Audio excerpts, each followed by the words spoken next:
Hi! Ako po si Pops Fernandez, batch 1995. Naalala ko nung nasa ASAP ako, yun na nga, dahil kakaumpisa pa lang namin and nung nag-umpisa kami ng ASAP. Hindi talaga namin alam namin yung format ng show, pero hindi namin alam kung magkiklik ba talaga siya. Remember, ang original hosts, medyo diverse. Kaming lahat, no? Martin, tsaka ako. Ariel, who is, syempre, masasabi ko bang peak ni Ariel noon kakaumpisa pa rin lang niya, no? And of course, si Dayanara, na alam naman natin na isang beauty queen. So, nung sinabi na magkakasama kaming apat, actually, sabi ko kay Martin, bagay ba tayo apat?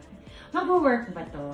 Of course, nandiyan na rin sila Jolina, mga original sila Jolina, I think, Dieter, Marvin, Claudine. Doon na kami talaga nagkita-kita during the show, no? Nakita kami ng press con, and then of course, ng first episode. And lo and behold, who would think na after all of that, in our humble beginnings, ASAP will now celebrate its 30 years. I think lalo na si Dayanara na, we had such great memories on ASAP kasi nung araw nga, like I said, ang liit lang ng dressing room namin. So kami